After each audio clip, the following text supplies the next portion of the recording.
Eto na mga kabasketball, meron tayong breaking news kasi nga kinumpirma na ni Coach Tim Cone yung pagpunta nitong ating pambatong si Kai Sotto sa Amerika para nga sa mga NBA minicamp.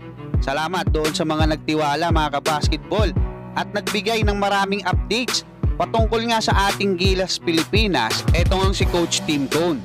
Pero bago yan, huwag kalimutan mag-like at mag-subscribe dahil dito sa Basketball PH, ang balita ay totoo at hindi inimbento. Kung matatandaan nyo mga kabasketball, 4 na araw na yung nakakalipas magmula nung ibinalita ko sa inyo na ayon sa ating reliable source na merong 4 na NBA teams na yung nag-i-invite dito nga sa ating pambatong si Kai Sotto. Actually, maraming hindi naniwala doon sa sinasabi ko. Yun nga lang, hindi ko talaga maibigay yung buong detalye. At ngayon nga, nagsalita na etong si Coach Tim Cone, ay siguro pwede na nating pag-usapan mga kabasketball. Kasi may nagsabi pa sa akin na fake news daw masyado, obvious daw. Kasi last June pa daw yung mga pinapakita ko. Siyempre, ala ka namang ipakita ko yung wala pa.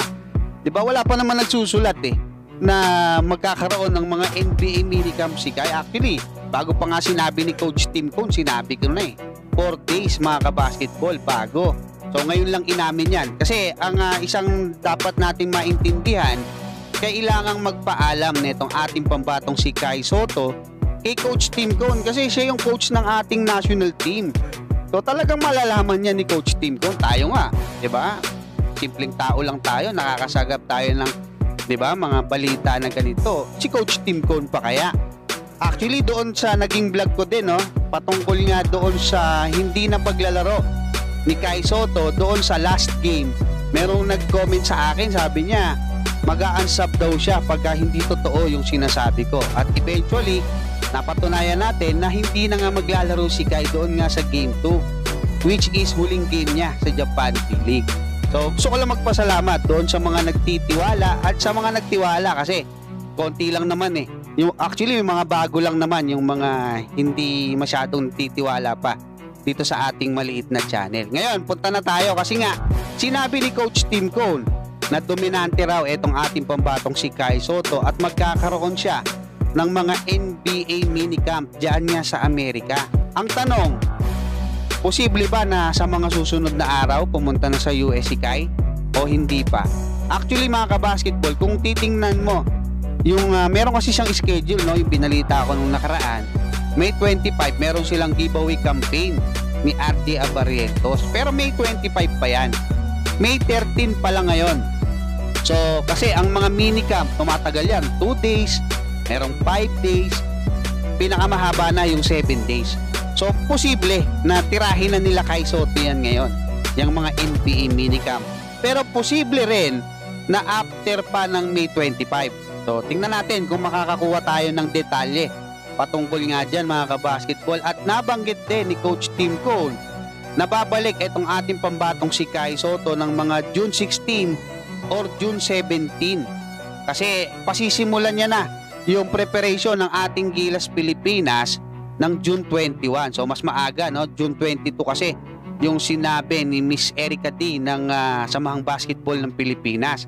Mag-e-ensayo sila ng mga 6 hanggang 8 ensayo diyan nga sa Inspire Sports Academy sa Calamba, Laguna. Tapos sa 25 pupunta na sila ng Istanbul para maka-tune up itong Turkey, yung national team ng Turkey. Ayos to, Ngayon naman pagkatapos niyan, pupunta naman tayo or ang ating Gilas Pilipinas diyan nga sa Poland, kasi kakalabanin din nila yan.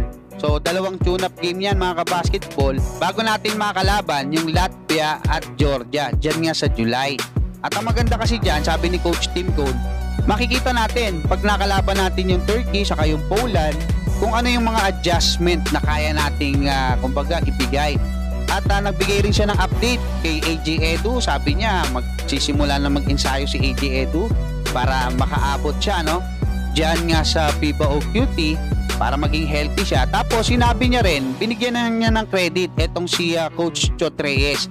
Kasi si Coach Chot Reyes daw ang nagbigay ng kumpiyansa dahil pinakita raw ni Coach Chot Reyes na kaya nating talunin yung ibang malalaking bansa. Yun nga lang kinapos.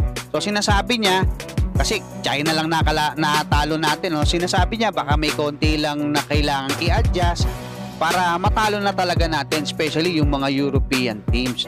So hanggang dyan lang muna mga kabasketball. Maraming salamat at God bless sa inyong lahat.